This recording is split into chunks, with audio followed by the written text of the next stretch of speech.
Oh, that's And kinda so cool. on Pokemon Go, if you're at level 40, you can nominate stops, and you're supposed to nominate like landmarks. Well, that Greenway area is a nationally registered nature sanctuary, and they have literally like a Oh. small sign. It's like I'm telling you, like the size of your fucking wallet.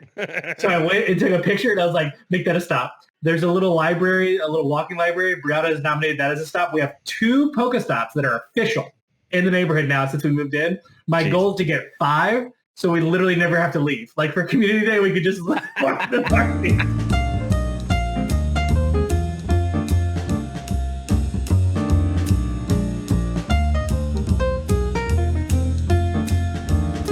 Peter, Pecker, Pecker, Pickle, Peppers. All right, are we ready? Clink, clank. New York. Clink, clank. Clink, clank, clank, clank. Hello, and welcome to Strange Happy Hour. I am one of your hosts, Brent, the Jesterhead Metcalfe, along to my... You say right? Yes, I did. I did say right. Cut out. Handsome John. It literally cut out as soon as it was saying Hello right. to my And on the other side, the dispatcher, Mark Plover. folks, I want you to know we have videos, so that's why I'm pointing, and they're still coming up with excuses for why this intro messed up. Oh, I couldn't Of tell if course, yours we was come- inverted or not. We come here each and every week to discuss with you the nerdy video game news, as long as the very cool, interesting tech news of the week. Of course, there's so much news to talk about this week, jam-packed compared to last week with news. We do not have time to talk about the brand new update that has come to Super Mario Maker 2, where you can build your own Super Mario World. That's right, the overworld map. We don't have time to discuss the fact that Awesome Games Done Quick has started and ended a COVID-19 relief campaign netting over $400,000 to go to various organizations. We also don't have time to discuss the fact that the San Diego Comic-Con is canceled for 2020. However, we do have time to talk about what we like to call on this very show each and every week when we gather together, quarantined or not. The important. Orange. We did that really well. That was so good. I'm so That proud. was good. That was good. I'm going to go ahead and take over first because mine is a fairly short but interesting topic, especially seeing as how we are separated. Pokemon Go is adding remote raid passes. Now, this is one of many updates Niantic has done to the game, which I find absolutely fascinating. If you don't know, you've been buried under a rock for the past 5 years. Pokemon Go is a game that requires you to move around geographically in the real world to catch and gather Pokemon items and other things. You can battle with friends. You can put yourself in gyms. You can take on very large raid Pokemon. All of this requires you to gather together, which we're not supposed to be doing right now because of COVID-19.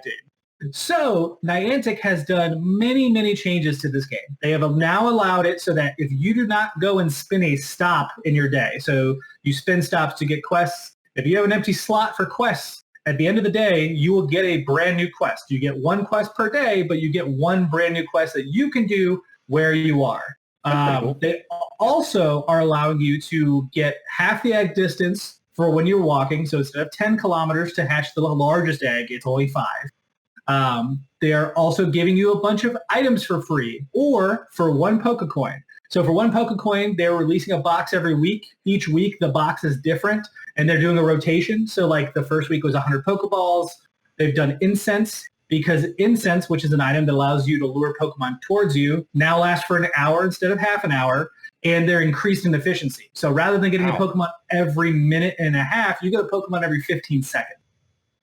I mean, they're doing everything they can, and now they're allowing it so that if you see a raid on your map, you can now join in that raid. You do not have to go to the gym. As long as it's available and you have a pass, you can take on that raid from afar. I wanted to talk about it because, one, my wife and I have actually had an increase in interest in Pokemon Go. We kind of hit a lull before COVID, and it's that whole, you can't do this. So we're like, but I want to do it. I will play this game. But not only that, they're doing so much. In our house that we moved into, our lovely home we are very happy about, Verizon has terrible signal. So we get no Pokemon naturally around us at all. But with the increased incense that lasts now double the time compared to before, she and I can have dinner, and then after dinner sit down for little drinks and hang out, and we'll pop an incense on our games, and we'll catch and we'll trade and we'll play together. we'll go on walks, and it's easy for us to go around and hatch an egg. I can take the dogs for a lap and walking around the house, hatching an egg a day. Like, they've done so much to make this game shine and allow you to play with friends. I think the next step, and really the only one I think they really need to do, is online trading. Because you can do this in the core Pokemon games now, where you can find friend codes and stuff where you can trade with one another. Like, if they allow that to happen, I think that this game is going to blow up even further than it has. And it has had a huge retention rate. I mean, 2019 was the highest year of active users. Literally, like, even the launch year doesn't touch it. Wow. So That's impressive. I wanted to give a kudos to Niantic. I didn't know if you guys could think of any other instance of a company trying to support their product in the same way. I mean, we live in a very odd time. There are, use certain apps like, I'm seeing Uber Eats and stuff, like they're trying to really get people involved with ordering from restaurants, but I really can't think of an example to this degree where they are literally in some ways throwing away money they were taking in beforehand just to keep players happy and active in the game. Yeah. I mean, other than sales I may have seen on, either Steam or the PSN, like huge slash sales like we did with Division where it was available for $6. Yeah. But that was also to get people in with the DLC and stuff. But at the same time, like, they're also missing out on sales that they could have been getting otherwise, especially during the time where everybody was, looking for something to do. Now, if only Jameson would jump on board, that'd be great. I know. I'll give you my address, personal. You could just promote the podcast. I mean, I'd be happy with that. Yeah, I know. Yeah, there you go. But I find this fascinating. I don't play, Niantic has the other game, the Harry Potter themed one, right? I don't play that game at all. I can't even remember the fucking name of it to save my life right now. World of Wizardry or something like that? Sure. That sounds just like it would be. There's also a Dragon Quest game. Like, Japan specifically has a lot of these types of games, but I have not heard of any level of support like Niantic is doing for this game. So kudos. Thank you so much as a fan, as someone who's playing, and honestly, as a means to like get people in the game. We actually, we all know somebody whose name will not be mentioned. We'll call him Niece. Has gotten back into this game hardcore. And when I mean hardcore, I mean on the same level as my wife and I with his girlfriend. So, like, they're doing a lot of things that are actually bringing players back into the game. Yeah. So, kudos, Niantic. Thank you so much from a fan again. And, I'm sure there's plenty of other people who are excited about it as well. If you are excited, please let me know in the comment section below. Did I say it right? Yep. You did? Below the title. That's what I meant. Sorry. Oh, sorry. Screwed that up a little bit. I mean, that's also correct. So let us know what you think about Niantic. And if you would like any other companies to do this with their products, it doesn't have to be a game. It could be anything, really. I mean, are you happy with how movie companies are handling the situation by putting their movies at $20 a rental on Amazon? I'm not. But you may be. So put it in the comment section wherever you feel the need. That's just dirty. Yeah, tell me about it. It's the same price you pay if you had a movie ticket for two people. Guess what? It's just me who wants to watch this movie. I'm not paying $20 to not own the film that I would pay $20 to own digitally. Yeah. Just it makes me very upset. Makes you ill. But you get it for 48 hours. Fuck you. I don't give a shit. Moving on to Handsome John, talking about PS5 and why is it like the Wii? Why is it like the Wii? We'll find out. Sony is making fewer PS5s this year due to its price, not COVID-19. Though if they did try to play COVID-19, that would have been kind of dirty. Sources tell Bloomberg, as reported by Kotaku, Sony will be producing a lower number of PlayStation 5 consoles, reportedly due to the novel coronavirus, not due to the coronavirus 19 pandemic, but rather the hardware's high price at launch. The head of Sony, which I think is Jack Ryan. Yep. Yeah, Jack Ryan. He said that he wants to have a fluid release of the console, not a staggered one like they had with the PS4, and wants a worldwide release all at once. So I actually missed that point. Yeah, that wasn't on the article that I had provided you. It was something that I had read on my own. So it's projected that the it's projected that the PS5 is going to be anywhere between $450 to about $500 to $550. So with certain components being scarce, expensive, which could cut into the company's profits for each machine. They don't want to be left with a bunch of machines up front that they're not making money on. Makes sense. Especially during this time, I could understand. I don't think they're hurting for money personally right now, but Sony, no. I mean, that's just my personal opinion. No facts to back this up whatsoever. Of course, Kotaku reached out to Sony, but nothing. They didn't come in time for them to give a statement. But it's interesting to me that the reason I bring this up is that coming out right away and saying that there's going to be a limited supply is a very Nintendo Wii move. It is why the Nintendo Wii was successful in the fact that it created this hype for it that people were like, if I want, I got to go get it now. And then they were clearing the shelves over and over and over and over again. And the reason that's also a good thing, not just for the hype, people are talking about it on the news saying, oh, this is scarce. It's also making sure that you are creating the amount of products that you need, because people that want it right away are going to go and get it as much as they can right up front. Now, the PS3 sold roughly the same amount in the first 2 quarters as their projected production for the PS5, which in the first 2 quarters, they sold like 7 million within the first 2 quarters of release. And PS3 or PS4? I want to say they said PS3, but I think it might have been the PS4. I think it's PS4 because PS3 had huge issues at launch when it came to sales because of its price point. In the comparison, Sony sold 7.5 million PS3s during the console's first 2 quarters. Interesting. Okay. So they're right now they're projecting it creating anywhere between 5 to 6 million units within the first 2 quarters. Which ends March 31st, 2021. Saying their projected release date's going to be holiday of 2020. Yeah. So they're looking at, because the PS3, the reason they're comparing it is because it was scarce. The PS3 up front was not readily available to everyone. There was a shortage, kind of like there is projected to be one for the PS5. I'm just wondering if it's hyperinflation into the sense that, they're trying to create this vacuum to try to move units and get people off their lists. Like, you either want it or you don't. Are you going to do it? So they're only putting out 5 to 6 million units to get a feel about where people stand, especially with the price point. And this being a more expensive console, they're not going to have a bunch of them sitting out in the wild that aren't needed. So I think there's a couple of things to talk on here. One, it is known as the blue ocean strategy, which is what Nintendo is notorious for. So red ocean is you're going to throw yourself into the mix. You're going to be competitive with everyone else from a price standard. Your features may be very regular with everyone else, but you're going to try and fight them, right? You put blood in the water.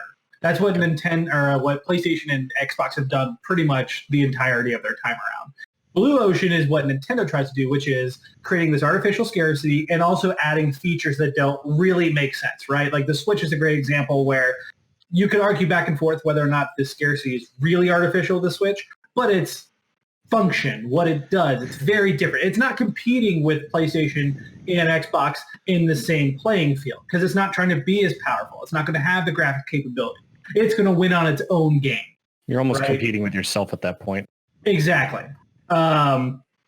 So I find this fascinating because, one, I do not get a whole lot of user data, but I have seen recently on IGN, they've done multiple polls on what people are okay with for next-gen costs. And a majority of people are willing to pay upwards of $550 to $600 on a brand new console. Yeah. Both the Xbox Series X and the PS5. They're not upset about the price point. And I think that's fair. I would argue. I agree with that. But at the same time, the PS3 had a hard time because of the price point. So, but that was also in 2007. Right. That was before the recession. True, but literally in 2007, $600 compared to today is still a different number. We do have inflation. It's not that crazy. I'm sure we can do a quick Google search here. I bet you're looking at possibly $600 then is $625 now. Here we go. Inflation. I mean, my argument, I guess, towards them succeeding with that is, my opinion is, look at the cost of cell phone. That has taken a very steady increase. With the cost of certain electronic goods going up. Sorry, I'm going to interrupt. The difference is $146.93. Wow. Is that like all right? Like $600 in 2007. This year's a good year to compare that. $600 in 2007 is equivalent to $746.93 in 2020. That's 15% inflation in over 13 years. 13 years. Yeah, that's 1% a year. So I guess that's about right.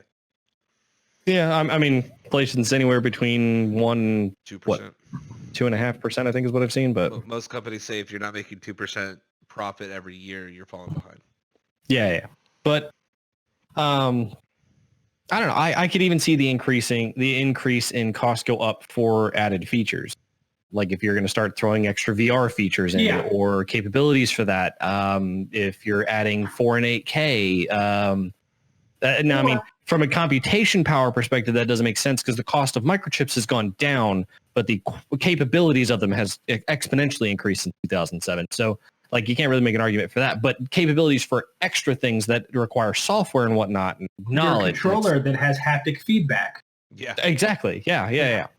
That kind of stuff. Like I could see them charging extra for that and justifying the cost, or people justifying it on their own to say, well, I mean, if you look at the PS4 and what it had, compared to what the PS5 has, well, I mean, it's leaps and bounds ahead of, where it used to be. So I could see them justifying that case, similar to the way that mobile phones are, where it's like, oh, well, now we have edge-to-edge screens. We've got in-screen fingerprint readers, for some reason, the new iPad has a LiDAR sensor, like that kind of stuff. I actually do not believe there is artificial inflation in this, John. Because that's kind of the question you're posing, right? Are they specifically doing this? They're testing this theory. I don't. It's going to work for them. I think they legitimately don't have the resources, and I believe that comes down to the fact that they waited a little bit longer to get a couple of these things tied together. I think between the custom setup they have for their SSD, like everything they threw together for that architecture, I think between the haptic feedback on the controllers, and they probably won't admit to it because it would look shitty if you're like, it's a good excuse, but also it's not, especially if it comes out that it's not the case about COVID-19 causing these sorts of delays. They said that there's still a potential that it can cause issues. They're not saying that it won't or that it isn't. It's saying this isn't the reason. But I truly believe that they are holding back, not artificially, but because they literally need to get all these things together. They're doing a lot. Pipeline. They're doing a lot more that's new. With more than anything else. Yeah. Well, so like from I mean, if they're doing any kind of new board manufacturing or anything, like the SSD is like a special component there, which changes things a little bit as far as the manufacturing process. And knowing that it's Sony, they probably do most of their board manufacturing or board design in-house with their own engineers. Yeah. So if this is something new that they've never touched before, that's a little different. Like they've got to figure that out. Well, they've been playing it super safe too, because even with the Xbox coming out and showing what it looks like, they are still tight-lipped about it. And the only thing that they have shown is the controller, which is cool in my opinion. I think with the new additions and everything else, also very cool, but it still worries me that we still haven't seen what it looks like. Yeah, I actually think that comes from the fact of COVID. Like, I think that they had a game plan, and now they are kind of holding their cards to their chest a little bit. It remains to be seen whether that's the smart move. We are in April. We don't know what the box looks like. We don't know what any new games are. Microsoft's literally introduced the controller of the box and shown gameplay for new games. Now, it's a trailer. You can go back and forth as to whether or not that's the full power of an Xbox Series X. Regardless of that fact, we know what's coming there. Like, we have so much information on that fucking thing. And PlayStation, had a nerdy talk with Mark Cerny, which, some people love, some people hate. They have a reveal of the DualSense, but we legitimately don't know what's coming to this console. And I think we've talked about it before. May is when Xbox One released their information dump. of the year they released in 2013. And then June is when we would all expect something to happen around E3. So I think if we get past June and there's still nothing, we should be worried. There's probably a delay happening. Yeah. So very fascinating. Something, Mark. I interrupted you. No. That guy. Well, I just wanted. If it was valid, I wanted him to say it. Brent's up to 7, by the way. I get to see him do the motion of hitting the keyboard every time. No, but I guess I could understand like actual technical delays with this being something new that they've worked with. From a basic hardware perspective, no.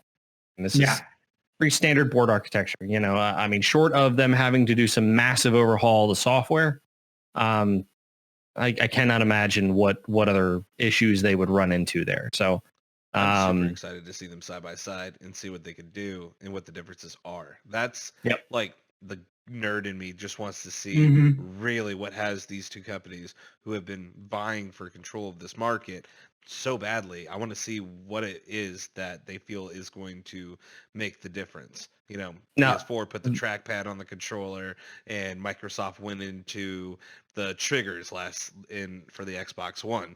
You know, how much R&D they put in the triggers? Like $2 million, something like that. It was very $200 million, something like that. Now that right there, that excitement, that hype, I think is part of the reason why they haven't released design for the PS5 yet. Oh yeah, that's the coup de grace, baby. They want to release that when and how they want to.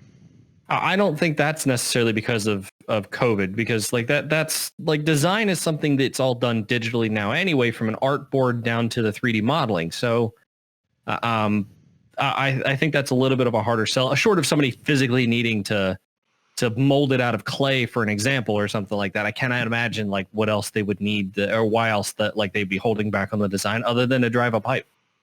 Yeah, and that and the color scheme of that controller has really got me excited. Oh yeah, like I might buy one to use for the PC actually. Yeah, 100%. Because to play Rocket League on the PC, by the way, I'm still using a 360 Elite controller. I understand. That was a great controller, man. You're in the Stone Age. What I think is hilarious is that if I remember correctly, when they announced PS4, they did the same exact thing. They only showed off the controller. Like in the February event of 2013, they literally came out and were like, and here's it was the DualShock 4, because that was the big deal, as everyone's like, oh, they're going straight to DualShock, thank God. Because history fact here, when PS3 first came around, to manufacture PS3 cost Sony $1,000. They charged $600. Now, one of the big litigation things they got into was with DualShock, because DualShock is a separate company. They are not related to PlayStation. And they created the DualShock 1 for the PS1, DualShock 2 for PS2. DualShock 3 was supposed to come out on PS3, and Sony refused to pay them for the work on it, because they were already putting so much into the box as it was. So they released this. They released the 6-axis controller, which has no rumble. So the initial PS3 release, I still have that controller to this day. 6-axis. Super light, has no rumble. Really? I didn't know that. And so a lot of people were pissed because they're like, hey, like you introduced rumble in PS2. You can't take it away from PS3. Proof that you can't take away features when you remember that. And instead add this whole accelerometer feature to it. What? Who? I mean, aside from when I was a little kid and would try to turn a car in a racing game, go like this to think that it would turn it a little bit harder. What? So I had other segue. There's a game called Folklore where you would attack deep, like these little fairy creatures. And in order to rip their souls out of them so you could catch them like Pokemon, it's like an adult version of Pokemon, you had to reel them in with the 6-axis and then pull at specific points to yank the souls out. Yeah. Really? Yeah. That sounds been there since day one on PS3. Actually, that game is super underrated. Very, very good. But anyways, just ripping eventually they reached super underrated. A consensus, and their lawsuit came to mitigation. Sony paid them a little bit of money, and DualShock came back with the DualShock 3, which was then shipped in the second generation of PS3s onward. So it had the rumble, it had the motion, all of it in there. So when DualShock 4 was announced, people were like, "Oh, good, they're not doing anything crazy. We're good. We're good." That's funny. And that doesn't even mention the boomerang. But please let us know what you think in the comments floating above Mark in a confused cloud about DualShock extended legs. What's going on with PlayStation? Are they trying to create artificial inflation? Or do you really think it comes down to parts cost or other factors? I think it's a little bit of both. I think it's a little bit of country and a little bit of rock and roll. Moving on to the final topic of the show. The dispatcher himself wants to talk about coronavirus contact. I don't know why. We're quarantined. We need to stay away. No. It's contactless. Oh, okay. Gotcha. Contactless. I was confused. But Google and Apple, the two names that you wouldn't ever expect to work together, are working together. So in an effort to help, I guess, gather more information about the spread of coronavirus and how all that works, and seeing who you've been in contact with, because most people who especially work like public jobs, like John, you're still out and about, that kind of thing, like on a daily basis. So like in toilet seats. Like a lot of times you don't know. Brick killed a guy. A lot of times you don't know who you get in contact with on a daily basis. So Apple and Google have been working on a collaborative smartphone app and they're actually doing this in conjunction, I think, with the WHO, the CDC, who are working on a joint app to help with coronavirus tracking and information. So one, it already, lists the symptoms and whatnot and who to get in contact and how to get in contact, with people, to help you out if you know, or if you have an inkling that you might have the coronavirus. Well, part of this app that Google and Apple are working on is a tracking system to determine whether or not you've been in contact with people who have the coronavirus or are known to have the coronavirus. So the app itself will manage test results for the coronavirus as well to determine whether you come back positive or negative. Now, the way that this works is each person holds a unique key that rotates regularly for security purposes. And as you come close to each other, Bluetooth will literally communicate with other phones nearby to transmit that key back and forth so you know who you've been close with in an anonymous fashion. Yeah. Basically, your phone will check every so often with those keys to determine whether or not that's somebody who has had a test result that's come back positive on the app with coronavirus. And then you can get alerted that you might want to get tested just in case because you've been in contact with somebody. It doesn't tell you who has had coronavirus. Who to be there's so much to unpack with it. Yeah. There's so much to unpack. Like, yeah, let me get my my cap on. I was looking for like first of all, the positive, right? This could be great. Easy positive. I mean, those protesters in Pennsylvania who are up there going, "Open up the let's open up the state." I would love for that to be active. The entire red. Everywhere. Oh my god. I will not take credit for that joke. I saw it on Twitter. Pennsylvanian everywhere. It's a hashtag. Hashtag Pennsylvanian. I've never heard that before. I love it. Oh, it's great. It's great. Oh god. So the positive, you not only do you get to know, hopefully get yourself tested, you can be aware, you can stay yourself isolated away from people if you find out that you have come in contact with somebody. All that's fantastic. Holy shit. Do I really want Google and Apple to be doing this? Like, that sounds terrifying. I mean, I just want to put this out there. What is to stop them from doing this with any other variables? Yeah. Well, literally. Let's do it with herpes. AIDS. Well, that'll work. That'll actually be kind of cool if you had to like pay for a website and be like, oh, does this person have any contact with this person? Or that motherfucker puts ad block on their YouTube channel. Now Google knows. No, but the difference there, I guess, would be with AIDS, for example, would be, well, Bluetooth's not going to tell you whether or not you have AIDS because if you've been relatively close to that person within 6 feet of them, did you fuck them? you probably didn't catch AIDS from just being within 6 feet of somebody who has AIDS.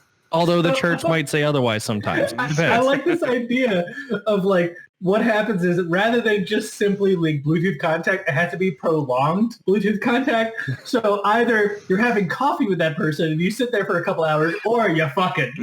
And we know you have AIDS. I can see it now. I can see it now. We're all sitting around at Brent's place after the whole thing, playing video games, and all of our phones go off. You have AIDS? What? Not you having. You should probably be tested for AIDS. Yeah. There you go. Well, the other part that does actually scare me more than the AIDS thing, but is really like their ability to say, oh, well, this person has come into contact with these people. What's to stop them from saying, well, this person is a person of interest to us, so we're going to go and harass all these other people that were literally within a Bluetooth contact of more than 3 minutes. But honestly, like, that's you kind of stood in line or you were in traffic or whatever. But to some extent, that's kind of the point. Like the idea is to understand the extent of the measure to say, well, you were within 6 feet of somebody who has a confirmed case of coronavirus. Now, to be fair, there is a time frame on it. It does only say within the previous 14 days. Mm-hmm. 2 weeks is the maximum confirmed time anyway of transmission. But I'm talking about what's going to stop the government from wanting to take this and use this against us. Not in a crazy tinfoil hat way, but in a way that it could negatively impact us. I mean, how is it's? I mean, how is it so much so that they want to visit your house? Trump has his fingers in things, and they're gross and sausagey, and I don't like them. They're also really short. They're really small. Short. Yeah, they're really like small. Vienna sausages. No, but. I don't see them trying to do this as a harassment method, more so like because the app is the only thing that's supposed to be able to do this. Now, to be fair, if you really want to talk about the government thing, we can go into this whole rabbit hole of Snowden if you want to go back to all of that nonsense. But the days of technology tracking has far surpassed this conversation in time. Just like Apple's thing that they released. I think it was a week or two ago, where they had pulled together all of the Apple Maps data from every iPhone to determine how many people are actually still staying at home. Don't get me wrong. All this data, super interesting. And actually, that's not creepy at all. But well, I mean, yeah, but at the same time, like, well, did the stay-at-home order, was it as effective as we thought it was? Is it doing as much as we thought it was? Like, that's information that I understand and I'm fine with right now. I'm talking about. Like we've talked about how Google, as with search warrants and all these other things that they are getting paid for by the government to give them information. Is this going to be a part of that information? Are they going to be able to utilize this information? And is it a warrantable piece of information? Like, is it? I mean, only if the government's going to start arresting people for having coronavirus or coming in contact with somebody that has coronavirus. Right. I mean. Like my thing is we're not there anymore. We're literally like a murder or whatever happened, and then all of a sudden you get harassed because precog. We saw it in Minority Report. We all know where this is going. And I'm not Tom Cruise. I guess what I'm saying is this argument could have been made a long time ago. 2 years ago. Yeah. I mean, and it is an argument that's been made 2 years ago. That kind of thing, like of whether or not this is really something that can happen. To me, this is just extra data collection. Realistically, if they wanted to know who you've been in contact with, everyone has GPS information. They can know down to the foot where you are. Like, it really doesn't change anything. Yes, it is in that respect.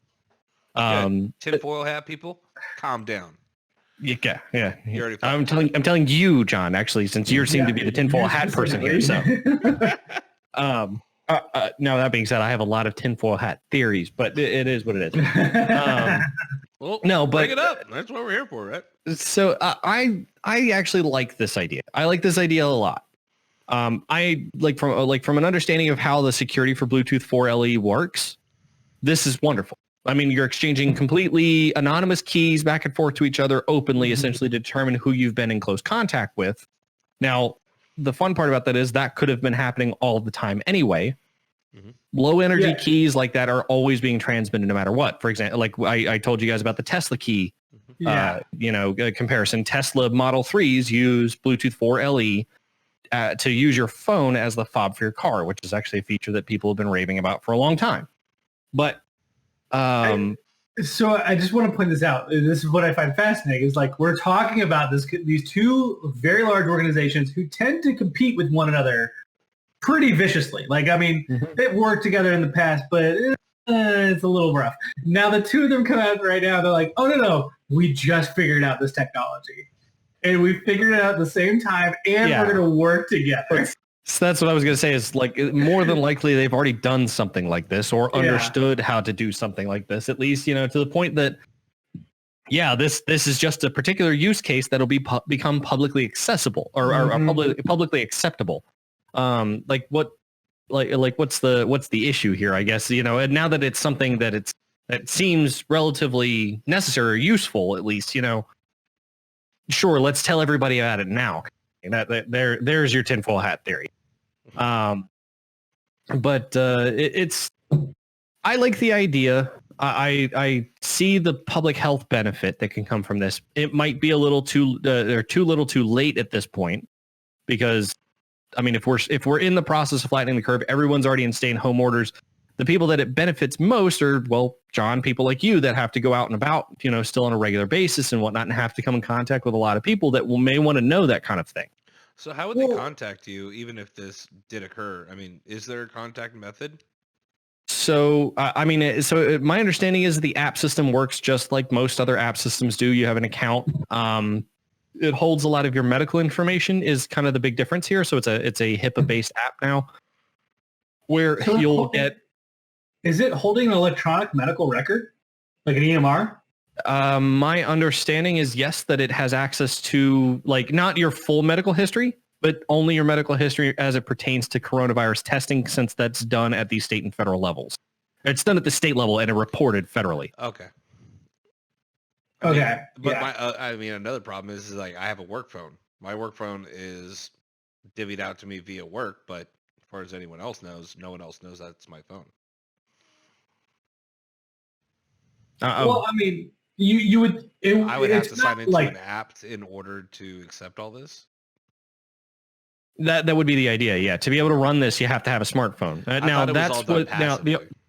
The article that I have linked below is actually something of note anyway, because the point that it makes is talking about the fact that 2 billion phones or 2 billion people are going to be left out of this. One, that's globally. Two, you're talking about people who don't own smartphones, which is and yes, 2 billion people is a lot of people in that respect. And the problem is there are a lot of people that get left out from that. Yeah. But the problem is that there's no way to give it to those people.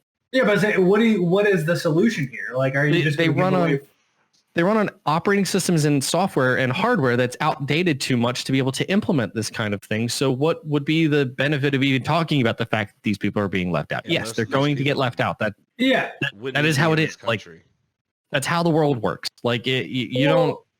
It gets even more complicated, right? Because if you were to, let's say, hey, well, the solution is that you have to give away some of your product. If you give away your product, you have to give them the means to charge that. Like, I'm not even talking about like paying for an actual chip in the phone so that they can use the cellular data. Like, they literally have to be able to charge it. And if there are lockdown situations where people don't have access to shelters, or they don't have access to like even a fucking Starbucks or a gas station bathroom where they can go and take a piss, like they're not going to be able to go and charge a phone. Right. Exactly. Yeah. It's really complicated. It's more complicated. I get the complication, but like still the idea of using a coronavirus app is still a volunteer basis anyway. It's not like it's a mandate. So like it's not like yes, it's a benefit for people who can afford to be in that space. One, there are extremely affordable and cheap smartphones that are out there now.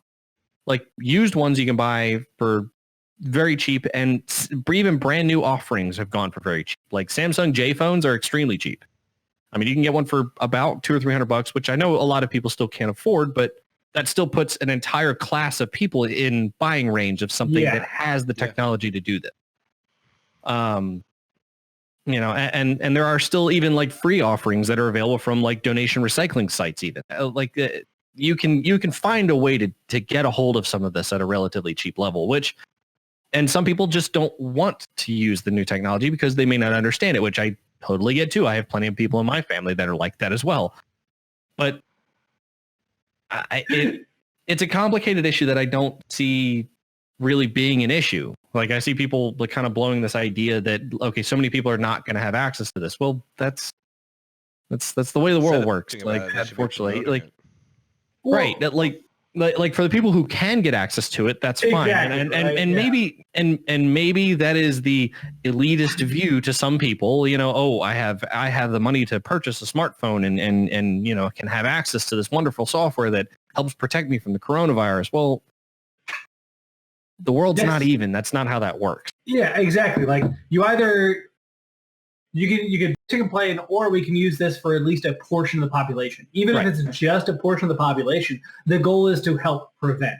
How do you prevent? You give information.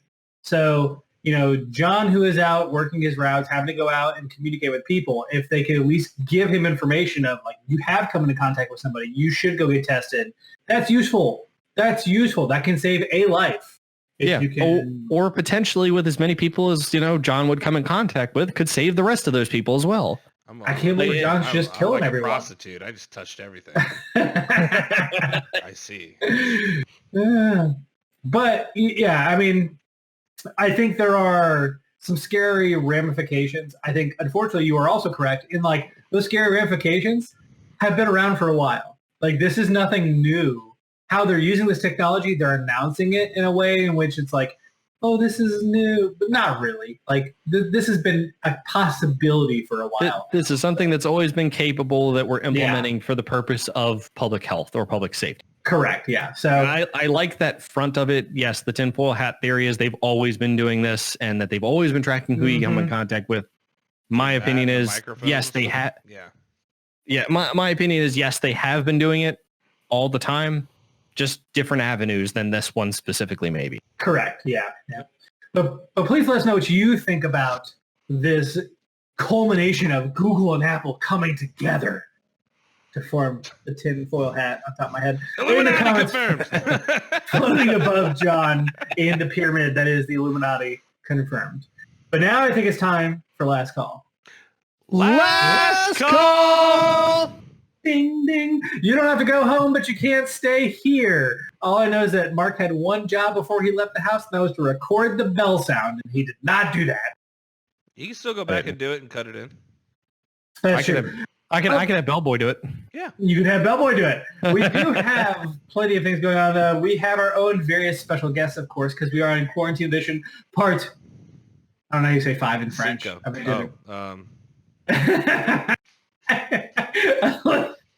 Oh, you're right. Cinco. It's Cinco. That's right. Oh, we do have our own special guest. Even though Mercy. Drinking out of my luscious mug here.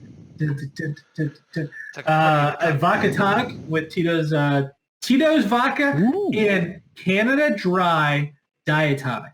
Now, I'm going to go on a little bit of a soapbox here. Diet Tonic is awful. I love regular tonic, but I don't know if you know this. Regular tonic has tons of fucking sugar, like 40 grams a serving. That's more than, that's almost just as much as a cherry Pepsi. Oh my God. Correct. It's very high. So I moved to Diet Tonic and suffered tremendously, like the white male that I am, over and over again.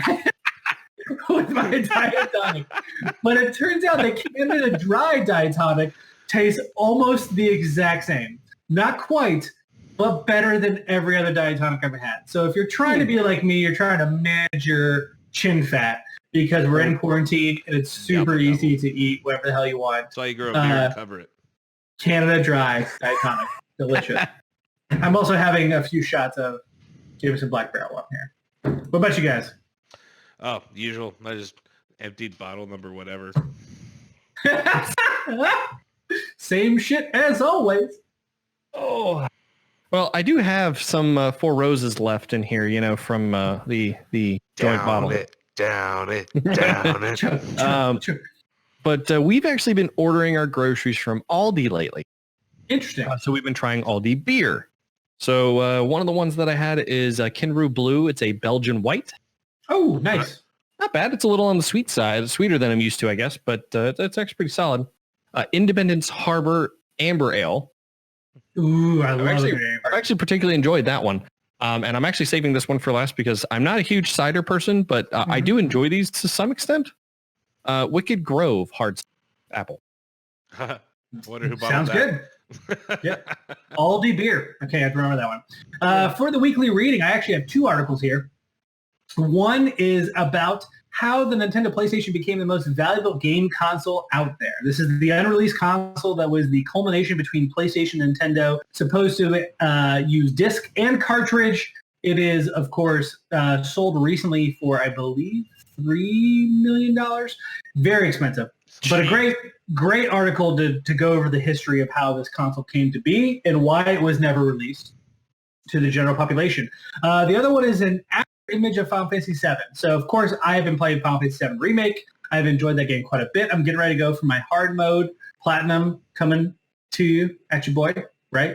But this is an overview of the original game, which I actually dove into last night. I played about an hour of the opening just to kind of get a feel for what the difference was, and boy, it's very different. Okay. But it's a great read if you are very interested. If you have never played the original and you're curious about the difference between Remake and the original, great read. For the weekly deals, this week we have a Square Enix collective bundle from Humble Bundle. If you do not know, Square Enix has their own indie publishing brand. It is called The Collective. What they do is that they offer a certain amount of money to indie developers so they are able to publish their game and finish their game, and it's published exclusively on The Collective, which is Square Enix's own website. Now, they will also help bring these games to PS4, Xbox, Switch, other platforms as well.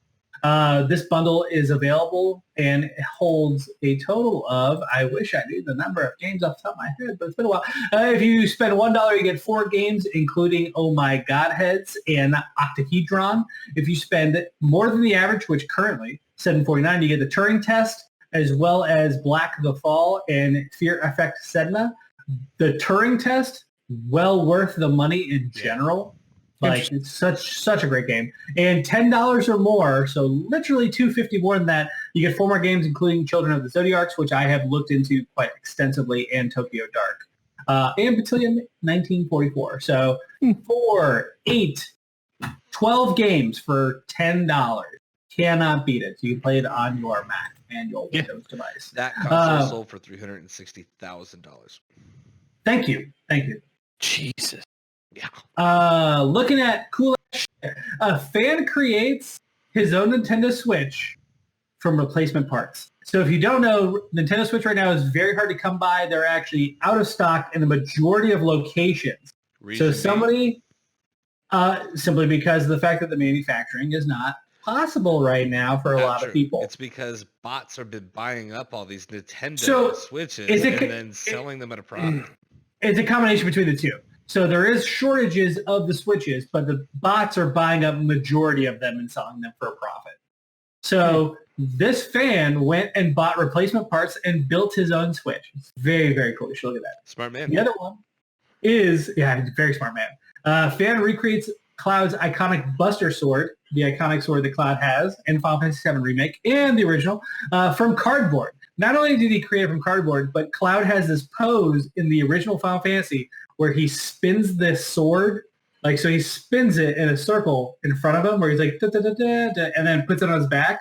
So he adds a little attachment so you can just spin the sword and he just holds the attachment. It's great. It's actually a really cool video. Really cool. It's like 3 minutes long. It's not very long.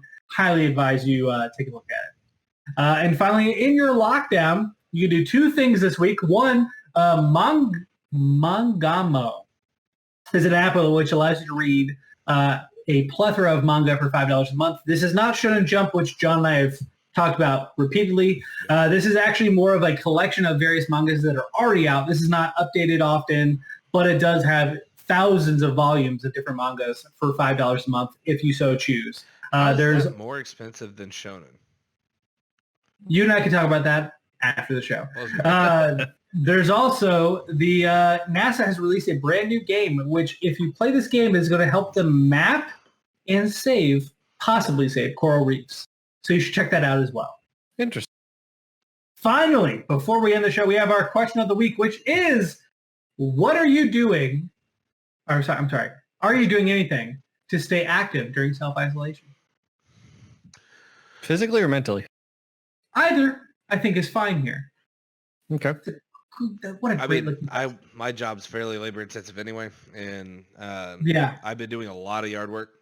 I got done trimming all the bushes, laying down 150 bales of pine straw, edging, the works. Like, yard looks beautiful. It's like on top of work. So yeah, I'm staying pretty active. John, I want you to know that the siding to our entranceway, I put all that grass seed in, and I thought the rain the other day was going to kill it. Thriving, starting to grow, starting to blossom, bubble. I'm doing similar. I am doing a bunch of yard work.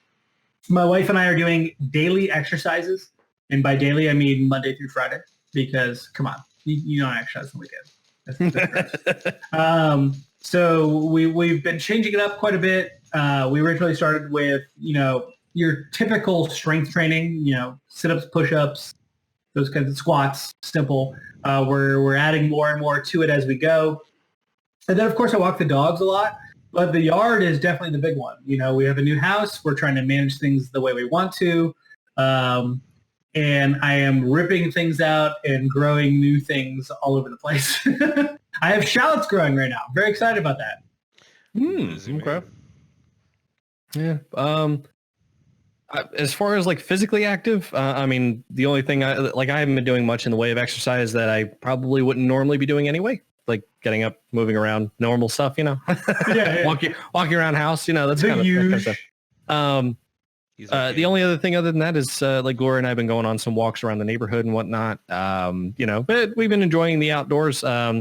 We unfortunately got hit by the wall of pollen whenever that first happened about a week or two ago. So that was a great first couple of experiences. Yeah. I sneezed 8 times on one walk and, came back and sneezed like 3 more times once we were in the house for the next hour. It was great, but your mascara is running.